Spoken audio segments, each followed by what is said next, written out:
My friend's birthday's coming up, and her friend is commissioning me to do a commission that she already had, only they're gonna do it.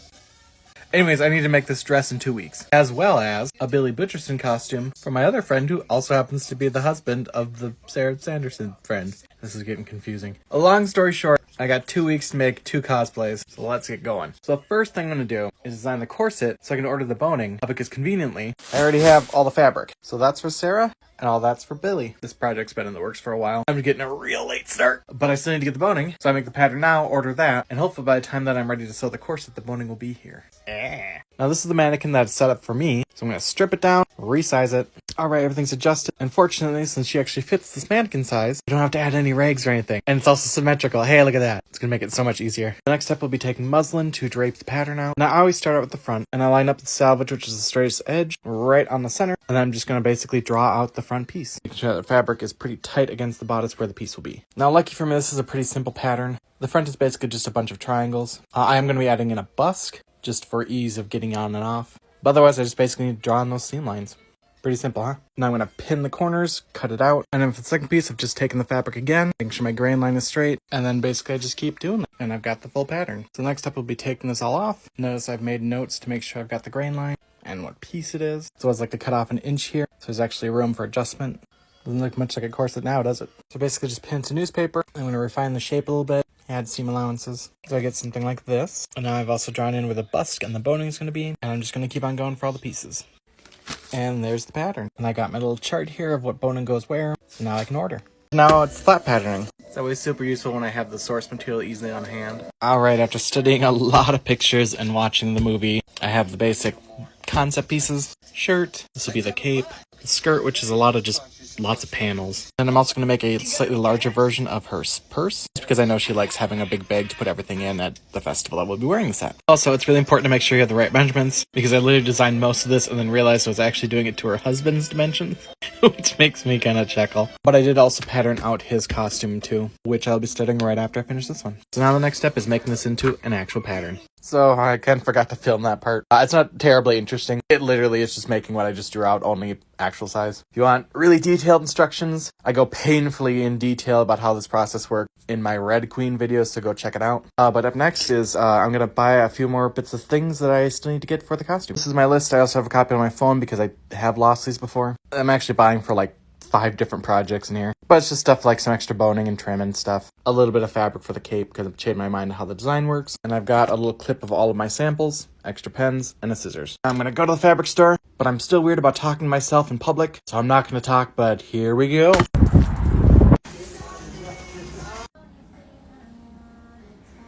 Behold the fruits of my venture. And bonus, the boning came in. Yeah, not terribly exciting. Mostly notions. And then the extra purples for the cape. Got a really good deal on this one. And it's a knit, so I don't have to worry about finishing the edge. Yay! Alright, time to start cutting. This is the part I like the least about sewing. Especially big stuff. So I'm going to do the cape first. Actually, I lied. I'm going to do the skirt first. And then cut the cape out of the rest of it. So the skirt that I'm making is just going to be gathered at the waist. Which makes it pretty easy to cut because I'm basically just making rectangles. I'm just going to give it a little snip, tear it off, and make a big rectangle. And there we are. Is the cape. You can see I've had to kind of slice off the end there just because the width of the fabric is not going to do it. As a separate piece, I'll cut separately and then sew it together. It's in the back, so hopefully it's not too noticeable. The corset's pretty straightforward. The only difference is that I'm going to be self-lining with it, so I've just kind of folded it in two, so there's 4 layers. Alright, there is everything cut out. Not much to look at now, but let's get sewing. First off, the corset. Okay, just kidding. The first thing we're actually going to do is dye this creepy cloth. And one of these to be purple and one of them to be a little bit more kind of yellow. The RIT dye for the purple. I think I'm going to try instant coffee for this one. So if you're not familiar, it's just basically an extremely loosely woven fabric. It's basically just thread. But it's great for making fabrics look old. When you're doing a witch and a zombie, perfect. I think I'm also going to try dyeing this gray to see what happens. In you go. That turned out perfectly. That didn't seem to do anything at all. And that looks pretty close to where I want it to be. And now to let those dry. Alright, back to the corset. I pinned all the seams. So sewing the corset's pretty straightforward. It's just like any other project. You'll notice this one I have the right sides pinned together. It's because I'm going to use this as the lining. And it's just going to look a little bit better and feel a little bit better if it doesn't have all this texture on it. So I'm just going to hide that on the inside. Alright, with the lining sewed, You can kind of really tell the shape of this corset. Well, actually this would be a stay, but I'm making it into a corset because that's what my customer wants. So what I'm doing now is I'm sewing the lining to the canvas layer, and I'm going to make all the boning channels and everything on these two pieces, and then cover the whole thing with the facing that's over there, and I'll just make a cleaner look in the end. Plus then I don't have to mark up the actual fabric with all these boning lines and all that stuff. Alright, all the boning channels have been sewn. Now I take my little chart here and match up the boning. Alright, the boning has been added, and now we put in a bust. It's really useful to label the top of the bust, because it gets a little confusing. And then I'm going to lay it down on the correct side that I need it to be. So I'm just going to mark either side of the little things there. And as I sew the seam down here, right here, I'm just going to not sew and leave little gaps. The other 3 seams on the side can just be stitched normally. But the top and bottom I've left open so I can flip it inside out. I flipped it inside out, and now I'm just going to tuck this right into that seam. And then I just fold it over and pin that in place. I'm going to stitch right along the edge of that boning, going very carefully to make sure I don't break my needle. Just like that. This side's a little bit trickier. So I've tucked that in just like I did the other one. Only I don't have a way to guide where this is going to stop. So basically I'm going to have to push this together, match up the edges with where that's supposed to go. And then I'm going to take an awl, and I'm going to poke a hole, and then poke the peg right through. Do the same thing for the top, and then the rest should fall in place. Stitch again right along that boning piece, and that's how you put in a busk. Now on the other end, I'm going to do basically the same thing, but just with a regular piece of boning. Alright, and then on the other side, I've got that space so that I can put the grommets in, and it'll be nice and structured. Alright, now on the top of the edge, I've sewed everything together with just a 5/8 seam allowance, but now I'm going to do a fitting on the mannequin. Alright, it's looking pretty good, but I do need to put a little dart here on the side. Alright, so I've added a dart into this. It gives it a little bit better of a shape. So now I get to trim along this edge here. Nice and clean and neat. But I still need to finish that edge, so I'm going to make bias tape. There's lots of tutorials on how to do it. My favorite way is just cutting strips on a 45-degree angle. Then I draw a line a half inch from the edge, match up the edge points, stitch, and then repeat until I've got the length I need. I'm going to pin that bias tape to the edge, stitch along the edge, turn and flip, and then I'm going to stitch right in the ditch of that seam right there, and that'll catch the edge on the other side and create a really nice look. Alright, getting close to almost done. I've marked the holes for the grommets, so I'm going to quick do those. Looking pretty good there. I still have to put in the modesty panel, which is just a piece of fabric that goes behind here so you don't see any skin or costume underneath. Those I just hand sew to the edge of that boning there. But first, I'm going to do some of the decorative flowers in the front. I've marked out roughly where I want each flower to go, and then I just kind of stitch the ribbon down in a flower shape. Alright, I have sewn in the modesty panels. Alright, the last thing is lacing. Pretty straightforward, it's just back and forth. Now with my corsets, I like to have this little cross section where the waist is, and that's the loops that you tie it with. There's lots of different ways to lace up. That's just my favorite. But now that's laced up, I can put it back on the mannequin. Alright, and there we have it. It has the adjustable shoulder straps there, the bust tie, and of course the busk to make it easier to get in and out of. And in the back, which is where you actually tighten it, you can see that modesty panel makes it so you're not seeing through the lacing. And then this just gets tucked underneath there when it's actually being worn. Okay, that is done. By far the most complicated part. I can move on to the easiest. The shirt I'm just going to attach with the shoulders, and then I serge this edge just for a little extra support. And then just like a piece of bias tape, a strip of the lace, which I'm folding, and then folding again onto the edge. And that'll just add a little bit extra support. I'm going to attach the sleeve just by carefully matching up those edges. All that leaves is a side seam and the underneath of the arm, which I can stitch in one big stitch. And there it is. The bottom hem is serged, but I left the cuffs just raw because it'll look better. Time for the skirt. As I mentioned before, the skirt is just a bunch of rectangles, so the sewing of it's going to be pretty dull. Most of it's just going to be doing a rolled hem on my serger. Literally, that's all that's happening to those. Purple's a little more complex. Because Sarah's skirt has kind of like a weird tuck in the sides, I had to make these pieces longer. Unfortunately, that means that they're longer than the width of the fabric. So unlike the gold where I could just go straight across, I have to make this one in panels, so I have to sew the panels together, which isn't complicated. I'm going to do a French seam. It's just tedious. So to sew a French seam, basically I'm going to stitch down once, flip it over, and stitch down again, and that'll tuck that seam edge right into the seam. It'll look a little bit nicer than serging. Because I'm using the width of the fabric, I'm just going to stitch kind of right along where that salvage little dots are. And then when I trim it down before I fold it over, it'll take care of that kind of ugliness. Okay, first seam done, trimming it close, and I'm going to flip it over, and then stitch right along that seam again. Just like that. But from the outside, it looks like a regular seam. But I don't have to worry about any thread snagging or having to match. The perfect crime. This is just a serged rolled hem. I like using this because it keeps the seam nice and light and it's very quick. I think this skirt's got like 12 yards of fabric in it, and that's a lot to hem otherwise. So this is the outermost layer. Gold's going to be the inside, pink on the inside of the red, and then red at the front. This fabric's too thick to do a rolled hem, so I did have to do this one by hand, but it's also the smallest panel, so that's okay. Here's the waistband. I left a hole in the center seam that I can put the elastic through. Now I pin and sew for a long time. That was a lot of work. I've also just serged it down just to condense a lot of that fluff. And I basically just fold it over and I'm going to stitch one more time. Alright, that's done. Now the cape. So I edged the main part of the cape the same way I did the skirt. Then I cut out a second piece and I just literally hacked at it with the scissors. So it gets that kind of torn up look. Now for the hood, I want it to stand up. So I've got this boning here. So I'm going to sew that to an inner liner of canvas. And hopefully that gets enough support that it'll stick straight up. And then I'm going to put my fabric for the hood over that. And then pin stitch them together. Alright, so I have my canvas lined hood here. I'm going to take a bit of the tattered fabric. And then I'm going to pin that down. I'm also going to take some of that gauze that I dyed earlier and do the same thing. And then stitch down the edge. And a couple of points to keep things in place. Stitch at the backs of both the lining and the base. And then sew those two together.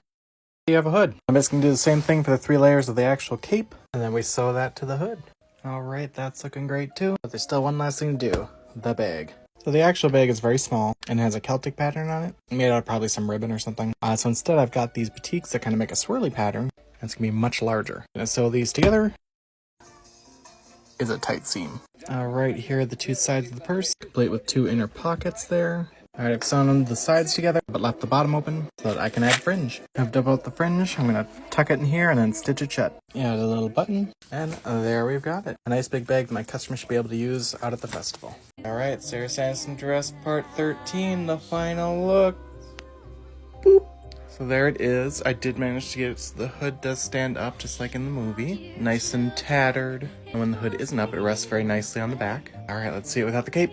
Woo, look at that. So there's all the corset with the little ribbon flower details, and the back where it laces up. Of course, the mesh sleeves. And there is so much fabric in this skirt.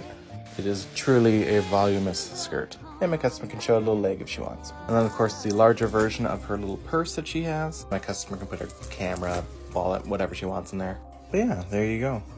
So I'm making a few adjustments to the Sarah Sanderson cosplay I made earlier this year. My friend has lost a lot of weight, so I need to actually take in this corset, which is a task, but it's not too bad once you actually get into it. Alright, so first step is taking off that modesty panel I put in. Next step is taking off any of the flowers that are going to be in the wherever I'm stitching. Alright, next I'm going to kind of just describe what I'm going to be doing. So I like to put a 1/2 inch boning in the back of my lacing. Just makes things a little bit sturdier, less weird bending and warping. Now normally what I would do is just basically cut right across right next to this line, sew a piece of bias over it, stitch another boning channel and put this bone over here and grommet it again. However, this diagonal piece of boning is going to cause a little bit of trouble, so I'm going to take out the 1/2 inch, sew a 1/4 inch boning channel, put that bone here, and then put that 1/2 inch here with a new boning channel. Then I'll do the bias tape on this side to protect that edge, and then I'll re-put in new grommets. And I'll shrink this corset down about 2 inches, which should fit her just perfectly. So my next actual action will be to pluck out the top and bottom grommet and try and salvage as much of that bias tape as I can, then undo the stitching to about there. Just kidding, my first step is actually going to be just stitch right along that line, because I forgot that I didn't actually stitch it all the way through all the thicknesses. As much as I don't want to do that, to do this I'm going to have to. Alright, here's one side done. The 1/2 inch boning ended up being a little bit too long, so I had to use a shorter one which wasn't quite long enough, but this will work because it'll still add the structure that I want. Now to repeat it on the other side. Alright, and there it is finished. You can see I took out all that space, so now it should be able to properly tighten, and the corset is done. So up next is bloomers. We originally decided to not do them, but have now changed our mind. So I'm just going to whip them up real quick. Now I've already made the pattern and cut everything out. I'm going to make these very simply. Kind of opposite how I normally would. I'm actually going to start with the bottom hem. I have this matching lace and just stitch it right to the edge. And now I'm going to serge that edge. And then I'm going to flip this over. And with that stitched down, it creates a finished hem. Right now I've cut a piece of elastic 2 inches shorter than the thigh. And I'm just going to pull it taut. And it's going to naturally gather it. And that's what it'll look like at the end. I'm going to stitch that inseam and then sew the middle seam. And then I've just sewn a waistband. It's just a folded over piece of fabric. And then a piece of elastic in the waistband. And the bloomers are done. Thank goodness underwear's gotten more attractive over the years, right? This is the Sarah Sanderson cosplay I made for my friend a couple of years ago, and I'm going to be redoing a lot of it. I've actually already done some adjustments to this corset. She's changed sizes a bit, and as you can see, it's happening on the mannequin. The skirt kind of keeps popping out of the bottom here. We want to make the bust a little bit lower, and I really don't like how curved this tip is, so I'm just going to completely remake this. I'm going to be chopping off 2 inches of the bottom of the skirt. I'm actually going to be replacing the front of this panel with a bit of fringe, just to cut away some of the bulk, as well as, add the fringe, which is actually part of the real costume. I didn't have these amazing reference photos the first time I made this. I'm actually excited to go back. I'm just going to be remaking it in this material. I got lucky last time and found this kind of lovely pink with the gray. I could not find it again. I've been going back and forth on how I want to do this. I'm to kind of replicate this fabric. I think what I'm going to actually do just because hand embroidery is going to take a little too long, is actually paint in the vines and then machine embroider in the flowers, which I'll be doing with my new machine that I got from sewingpartsonline.com. My first embroidery project with it. I'm very excited. The first step is I've got a mannequin set to the right proportions. Now I'm pulling out some muslin. Now I've kind of outlined the first piece here. I'm going to cut around this and then do another piece and kind of keep going all the way around until I've got the general shape that I want. Alright, so I've got the pattern basically laid out. I'm going to put this over it just to make sure that I am doing it how I'm supposed to. So lower side, back dips down lower. The arm is the same. I've lowered the bust a bit just to show off the goods. And I've made a more pronounced point like I wanted. So that looks good. One of the things that really didn't work out in the last one was that I followed the seams for where the boning went. And I'm not doing that again because it was really difficult to alter anything. So I'm actually just going to be putting in boning channel. That will be going up more like a traditional corset while still maintaining this signature seam line that create that kind of V in the front. So what I have to do next, I'm going to take my flexible ruler and actually draw on where the boning channels are going to be, which is going to be really important here in the front. Alright, there I have gone and measured, and now I know what boning to order. Alright, so there's the pattern off of the mannequin, and what I'm going to be doing now is pinning this onto paper, transferring all the various marking, and adding a 5/8 seam allowance around the entire edge. And then that will actually be the piece that I'll cut out of fabric. I think it's time for a little inspiration. Alright, and there it is all in paper form. It's time to actually cut the fabric. Alright, so first thing is I actually need to make some bias. How I do that is I'm going to clip this side and tear it, and clip a little past this little pucker thing I got there. It's going to give me a nice 90-degree angle. Then I folded it over and lined it up against this edge as best I can. I'm going to just tuck my scissors in and then cut all the way along that 45-degree line. Fortunately, I only need just kind of a series of shorter pieces, so I can just take this big piece and leave the rest for later. I folded that triangle in half and lined up the edges on that 45-degree angle as best as I can. It doesn't have to be perfect, but it is worth trying to do right. I'm going to do just a skinny cut just to make sure that that's nice and level. Take my rotary blade and a clear ruler and just slice. I'm going to do 2-inch cuts. And I basically just kind of keep going down. I cut about 6 strips, which is far more than I'll need. But I very much operate on the it's better to have it, not need it, than need it, not have it. I'm actually going to not worry about ironing these because I will simply just be folding it over anyways. Alright, now for the pieces, I'm going to be cutting very widely around each one. Doing that for a couple of reasons. The first one being that sometimes when you embroider, depending on the fabric can pucker a little bit. I'll be using a very stable stabilizer, but it's just better to plan for it and not need it, and making it a little bit extra wide means that I can go back in and cut out the pieces. The second part is I don't have defined lines where I'm going to be putting the patterns and the embroidery look a little bit more like I'm cutting it out of a fabric, which is how the original one was, without having to actually embroider an entire piece of fabric. As you can see, nice and wide around each piece. I'm going to end up stitching those pieces onto a piece of stabilizer. This is just a really thick kind of tearaway, but it's got these creases, so I'm going to iron it out. I bought 2 of these packets. Same exact product. Those are not the same exact product. What I'm doing now is basting these onto the stabilizer. Get some puckers where the fabric's going a bit more diagonal, but I think I can work around them because I'm not embroidering the whole piece, so it should still be okay. But next is I have to draw the vines on. The vines kind of connect to the flowers. I'm actually going to place where I'm going to put the flowers and then kind of draw the vines around that. So I've marked them with little circles. Where is it? There. So this is roughly what the pattern looks like. I'm going to add some fabric painting medium and silver paint. I always do a test section. Alright, so here it is all painted up. It took quite a bit. It's kind of a pain in the butt doing it on those big pieces, but it's done. Kind of have the little spots I'm going to embroider the flowers on. But before that, I have to heat set this. Just put a piece of muslin over and then iron it for, I think the instructions said about 30 seconds. That will lock it in, so it won't go. So where I left off is I had painted on the vines here, and I had kind of placed around a little spot to kind of figure out where to put the flowers I'm going to be embroidering. Now I've centered my first flower, and they actually have a pattern here that's going to work just fine. Already built into the machine, which is pretty handy. I've got the pattern centered. Alright, got the hoop in. Let's, Alright, let's see if this works. Alright, and there we go. So this particular design is actually designed to be cut from the back, and then these kind of turn into like fringy loop. But if you don't do that, it's just kind of a regular embroidery. So 1 down, 30 more to go. Alright, the flowers are all embroidered. Now I'm going to flip this over and give it a nice press just to set the thread. Now I'm going to undo all the basting stitches. Once those are free, I just pull this up because this is a tearaway. It separates nice and cleanly. I need to not look at this fabric for a while. I'm going to hop back over to the skirt. We're going to shorten this all by 2 inches. And instead of doing a finished hem, we're going to do a tattered hem. So first step is just chop off 2 inches. Then I'm just kind of hacking it up with scissors. And that creates kind of that nice tattered edge. So I literally just like hack at it like blah, random blah. Since tatters don't happen evenly. And then I kind of just rumble it through my hand. And that kind of creates a nice tattered effect. So for the red pan, chopping up a whole section down to replace it with a fringe. Measuring up about 2 inches, and then that'll be my cut line. This edge is set right. And with that, the skirt is complete. The corset, I'm just kind of sandwiching the pieces together. Pattern piece goes on top. Alright, all the pieces have been cut out. I'm cut out 2 layers of canvas. And now I'm just ironing open all the seams. So just like that. Alright, so the canvas ones are sewn together now with all the seams pressed. I notice one doesn't have lines and one does. So I'm going to, put them together. Stitch all the way around. And I'm going to stitch on either side of the lines here. And that's going to create my boning channels. Alright, so there it is with all the boning channels. So basically I've just sewn them wide enough that I can slip the boning in. So I got both sides of the corset here. I got my boning. So this is boning. It's kind of thin strips of metal that have been coated so they won't rust. I order mine pre-cut. You can also buy them in rolls and cut your own. I got all the pieces. I've got my guide of what lengths go into which slots. And basically I just match them up. And they just slip right inside. Arm.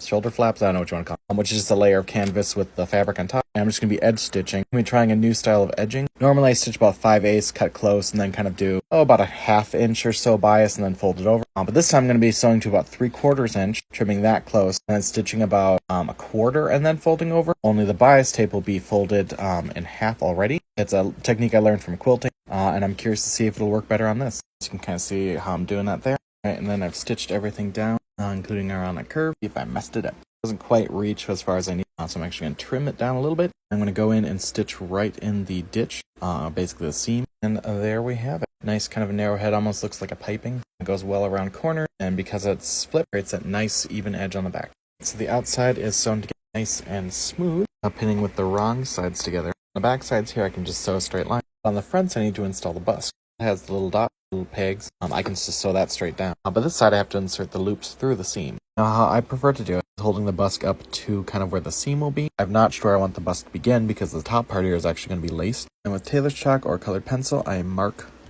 where I don't want the stitching. I'm going to stitch and then stop and start at each one of those little lines. So just like that. I can just kind of wedge it in there, and flip it inside out, and now how I finish this is I'm going to be stitching along the bust very carefully as close as I can. Try not to break my needle. And there we've got our nice bust. So for the other side, it's starting already flipped out. Insert the little knobby part inside. Approximately where it should be, I've kind of pinned it in place, but I can still kind of move it back and forth. I'm going to line it up with the side that has the loop, kind of shift it so the knob is where it needs to be for the top and bottom to be even. And take something sharp, poke a hole through the fabric where the knob is, and work that knob through the fabric. And just like before, I'm going to stitch right along the edge of the steel, switching to a zipper foot for this because the knobs do get in the way. And that's the bust. For the other side, same process, just with the plain white regular boning.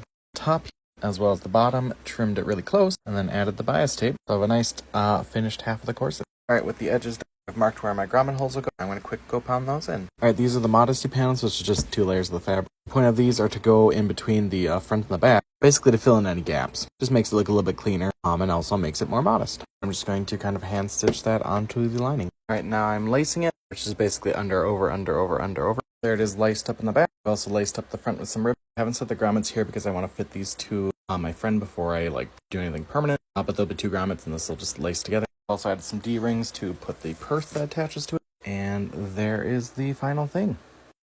Nice fun corset. There it is with the back view. Nice tattered edge. Fun moving fringe. The corset that actually covers the skirt top. In an overall better shape. So there we go, the new and improved Sarah Sanderson.